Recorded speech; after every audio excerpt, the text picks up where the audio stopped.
And we are back, Spark FM Online. Super Tuesdays, we are civically engaged. And like I said, all week, every single day, leading up to September 6th, except the weekend, we will be bringing candidates onto this platform so that you guys understand who you should vote for. So when you go into them polls, you're not all lost like you just got a pop quiz. Go in there and be intentional about y'all decisions. That's right. All right? Hello.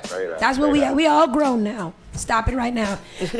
Start it right now. Start it right now. A familiar face that you guys have been seeing around town. We have Sandy Calixte. Is it Calixte? Calixte. I always want to say the Tay, like salmon. Calixte. Hi, how are you? Welcome back. I'm happy to be back. Hello, everybody. Hello. You are looking bright-eyed and ready to go. Yeah. How you feeling? I am feeling really, really good, energized, motivated, excited. Love it. I'm so excited. Sandy's a morning person. She got that Bruce Leroy glow. I am a morning person. We're going to do a quick review of the last time that you were here. People, if you guys remember, Sandy is running for, tell us what you're running for. I am running for Suffolk County Sheriff, which is Boston, Chelsea, Winthrop, and Revere. Yes. And what does that sheriff do again? The mandate of the sheriff is care, custody, and control of individuals at the South Bay, which is the House of Correction, and Nashville Street Jail. But there's a lot more to that needs to be done. Clearly. Not even a hesitation on it. That just rolled off so smooth. Yeah, and there's oftentimes when you see opposition from what's in power already, it's because you have been able to observe. Yes. And you've been able to see how changes can be done and implemented and made and what could come from them. Can you talk about the various roles you have held and some of your roles and what they entailed? So at the Sheriff's Department, when I was hired 16 years ago, Sheriff Cabral, I was brought in because I've always been active in the community. I was always attending, always showing up. Yeah. Something I just enjoy doing. Yeah. So when she got appointed as sheriff, she needed someone that had a base in the community to talk about the changes she was going to implement. And they reached out to me for that position. And I started as the coordinator, worked up as the director of community outreach and youth programs. And before my resignation, I was the chief of communications and external affairs for the Suffolk County Sheriff's Department. You've got great Not background. many people work places for a long time and then decide to go and run against their boss. What made you decide to do that? It's very interesting, my journey, and why I've decided to do this. Yeah. I was fortunate enough to rise to be on the executive team at the Suffolk County Sheriff's Department. But what I wasn't allowed to have the power to implement the changes that we need for the community, the population we serve, and quite frankly, the employees at the Sheriff's Department. Yeah. So along this journey, people keep asking, well, where's your loyalty to your boss? Where's your loyalty? My response is, where's my loyalty to the population we serve in our community? There it is. That's where the loyalty needs to be. Yes. And if things are not getting done at the Sheriff's Department for the betterment of the population in our community, someone needs to step up and not go with the regular mainstream and business as usual. Yes. And come up and go against the grain, and that's what I'm doing. That's right. Mediocre will not be accepted. Every time Sandy come on here, I gotta stop talking because she just be talking. Can you speak on some of the good things that you have seen in that position that you've held? So the good things that I've seen and one good thing that I've really been able to, and I'm proud of, is I've always been committed to our youth. Yeah. So I was able to create a evaluation system and also curriculum for the choice program, and that's for officers to go into schools and community centers and talk about the importance of them not wanting to come to jail, and letting them know that it's important that you respect or listen to the person that's raising you, mom, dad, aunt, uncle, grandma, grandpa, because what happens is you end up coming to some place where you have no choice but to listen, and it's not even someone that's invested into you, you know, unlike your parents or a relative or someone who may be raising you.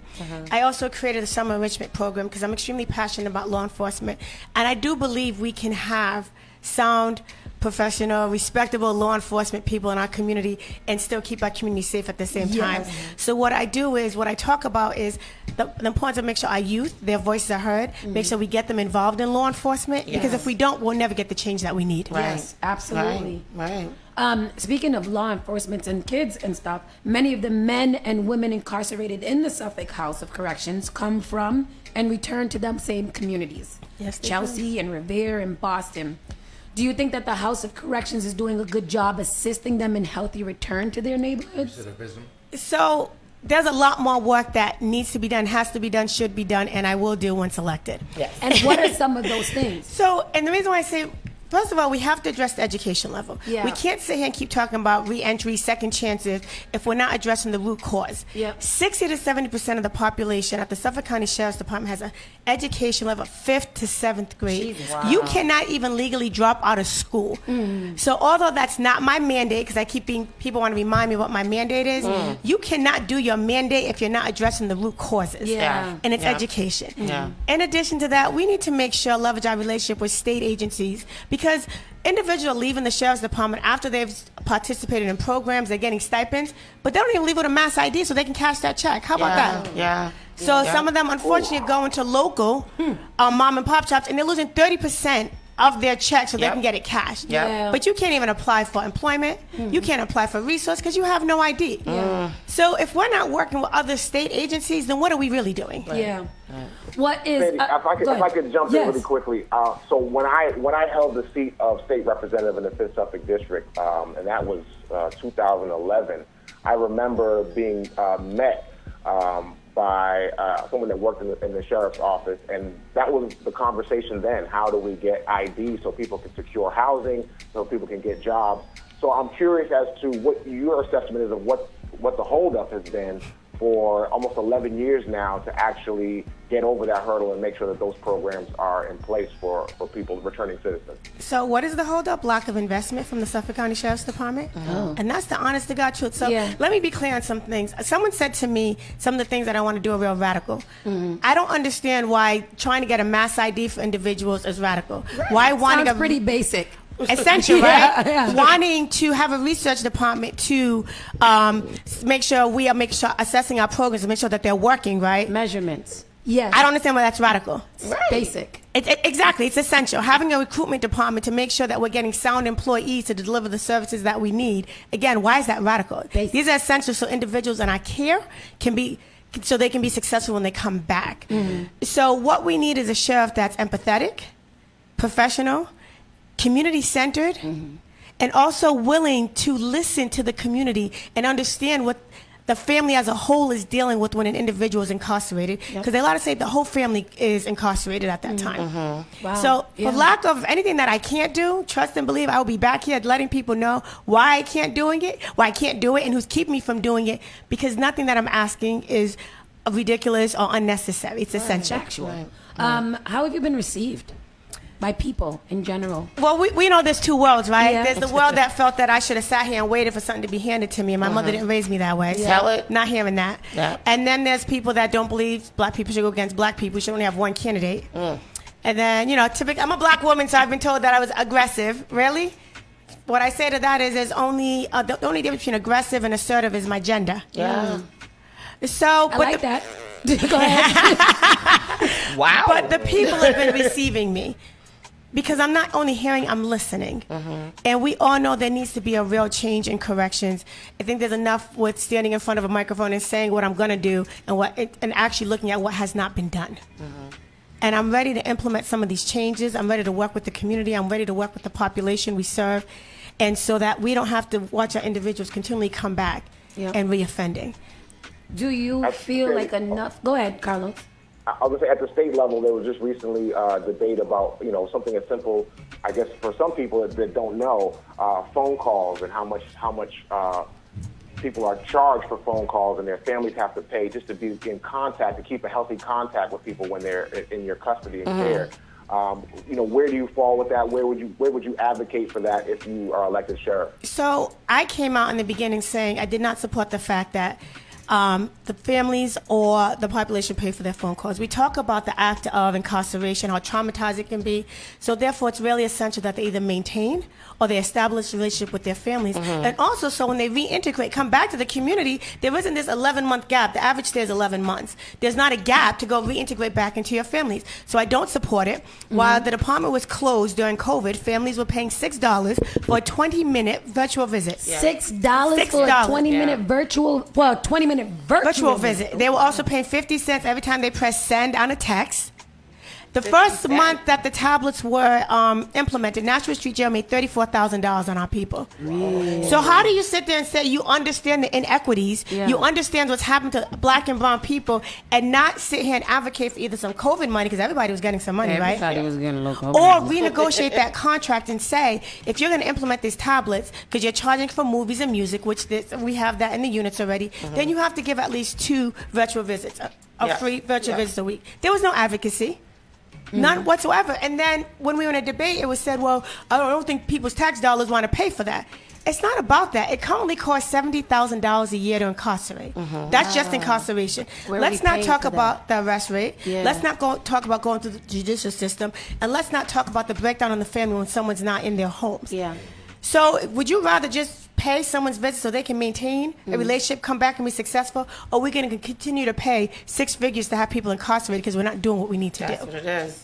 That's the question. Either way, we're going to pay. We gonna pay. That's what I'm saying. And That's people, what I'm saying. it's so funny that people only care about their tax dollars when they even find out what some of their tax. We've been paying taxes all of our lives, Right. And I have no idea where all it goes to. Exactly. Except when I hear something like, "I'm not paying my tax dollars." You don't have no damn choice where your tax dollars is going, but you can technically have a choice if you vote in the right people. That's right. I keep saying to people, when legally, if you can't drop out of school, it shows that they have not been provided the resources that they were supposed to get when they were in the community. In order to get We're through talking school. about age between 10, 11, 12 years old. Right. And we're seeing the criminals that are those ages now is what we're like that's seeing. what they're growing, because there's a lack of education. Yeah, you no know, direction. like there's no. Also, and that's why I say the sheriff needs to lead with empathy, because there's also the fact that when we're talking about the price of housing, the price of food, parents are working 2 or 3 jobs to provide a roof over their children's head. They're not able to be there. Okay? And let's not talk about the fact, I just learned this. My daughter's she's starting the 7th grade, so I'm actually dealing with the struggle of understanding where the breakdown comes between that. But they also get out of school at 1:20 in the afternoon. Some of the schools get out at Well, 11:15 on a Tuesday. Oh, I think it's 1:40. So when parents work 7 to 3, 9 to 4, 9 to 4, 9 to 5, or 8 to 4, they cannot be there to supervise their children. Right. And for that age group, there is a lack of after-school programming, or parents can't afford to pay that $250 a week. They cannot afford it. I cannot afford it. So there needs to be some understanding of all the different layers, all the intersections of things that are happening, and why things are going in the direction that they are. And although, once I have to keep saying, not my mandate, because someone wants to continually remind me of my mandate, but I'm still a black woman, I'm still a mother, I'm still a wife, and I still live right in Mattapan in the heart of it all. So therefore, the sheriff's voice has a lot of power. So you need to advocate, you need to stand alongside other individuals for some of these issues. Do you think that people know enough about the sheriff's department? Because I feel like even before like this race, and knowing that it's such a a good race, how come people don't know more about what the sheriff department does? So I didn't realize that until I actually really announced my candidacy. The ACLU did a Know Your Sheriff thing and said only 6% of the population knew that the sheriff's seat was elected. And as I began to call people to fundraise, and I've had to educate people along the lines of what the sheriff does, what's the mandate, the fact that it's a 6-year term. Oh, and a lot of 6-year term. It's a 6-year term. That's very long. So it's actually kind of sad. And then I have people that say, well, why should I care if I have no one incarcerated? You should care, because over 90% of the population is coming back to the same community we live in. So if they're not coming back in a good position to reintegrate and be employed, they're going to reoffend again. They don't even understand how all of this is so interconnected. Well, that's what I was going to say. I, up until before this year, I didn't realize that how the sheriff affected the city as a whole until this race. That's very interesting. And sheriffs also spend a lot of time at the state house lobbying for state funds. I mean, we just talked to a candidate for state rep talking about the money at the state level. They often lobby for certain policies, for that control. How they do contracting. There's a myriad of things that they cover. So the role is a critical one, and I think Sandy started off with it: care, control, and custody. We really have to pay attention to who's, just like you would in terms of where you send your kids to school. Right. Where these people live next to you. They are returning citizens. They come from our community. So I'm glad to hear Sandy with such a strong message. Yeah. Thank you. Absolutely. What is your message to the voters and why voting in this race in September is so important? My message is, please get out to vote. Right. We're all talking about how numbers are going to be extremely low, but it's extremely important, especially now more than ever. You have so many people running on the criminal justice reform, police reform, and this and that. Yeah. This is our time to elect people in and hold them accountable to do the job, to help better the people in our community, and also in the care, custody, control at the Sheriff's Department. Right. We have to vote the right people in, but equally important, we have to hold them accountable. Yeah. And if they're not doing what needs to be done, if the community's voice is not being heard, then we don't need them. Yeah, and we need y'all to vote on September 6th. Not wait until November. On September 6th. Well, September 6th is so important because you have so many Democrats, like my race. Yeah. September 6th is the race for me, win or lose. And so whichever one of us, which I am going against another Democrat, whoever takes that race takes the win. Right. Right. So that's why it's so important that people get out to vote. It's so important for people to pay attention and to not just go on, what is it, something politics, designer, what is it, Carlos, Tony? Designer politics. Designer politics. No, it's not designer. I mean, there's a lot of performative politics. Performative politics, yes. Where people are just saying, I mean, there's people that just echo the problem, and there's people that, like Sandy, I think Sandy has done a good job today, speak about the problem and then speak about what they think the solutions are. Absolutely. I like that difference. Me Absolutely. too. Sandy, how can people find more about you? People can go to sandyforsheriff.com. That's my website. Or people can call me directly at 617-839-2628. That's my personal phone. I answer it, 617-839-2628. We are now into the rush of everything, GOTV, getting out the vote. Yeah. We need bodies to staff the polls. We need help. I have a very large district. I'm also Chelsea Winthrop Revere. Oh, I need people to help dress the polls. Yeah. We're still phone banking. We're still door knocking, getting the message out. Yeah. That's how this race, my race, the sheriff's race, is won. It's not won by endorsements. Yeah. I have a totally different approach. Yeah. I've been everywhere talking to everybody, listening to them, letting them understand how important this is. Yeah. And if people continue to grow with me and keep up the momentum that we have, we will have victory on September 6th. I'm very just proud of you. Yes. Thank you. From black woman to black woman, from leader to leader, I think that it's important that we see more faces like you who are, you don't talk like a politician, you know, and people might think that's weird, but we hear a lot of fluff. Right. We hear a lot of buzzwords, we hear a lot of media training and all kinds of stuff from people who don't even really answer questions. I am very just proud of you for, stepping out and not being afraid to say what needs to be said. Absolutely. And for that, well, obviously it's a little personal for me too. I just thank you for being, a role model and for showing people that no matter what happens, stop being afraid to open your mouth and say what is happening and how you can fix it. Exactly. Not only with problems, but solutions. Fix it. So thank you very much. And so to piggyback on that, I just want the listeners to know that it is much more difficult for a black woman to run for office than anybody else. So it's a different level of scrutiny, as Sandy alluded to, when people, they like assertiveness from men, but when it's a woman, they call it aggression as if it's out of control. There are so many ways that women are judged that men are not. So I also am proud to see more black women like Sandy running for office and taking leadership roles in our community. Absolutely. Sandy, again, thank you so much for visiting us. Make sure you call us next Tuesday, even at the polls, so that people can hear that you're out there, they can feel the energy, and that they remember your name on voting day. And I wish you the absolute best of luck. Absolutely. Thank you so much. Thank you for having me here. Thank you for everyone for listening. And one more thing, I'm slated to make history to be the first Haitian American sheriff in the country. In the entire country. Yes. So please, let's make history. Let's get this done. Let's get it done, people. History 2022. Let's go. Sandy Calixte. You got it. You stopped way on point.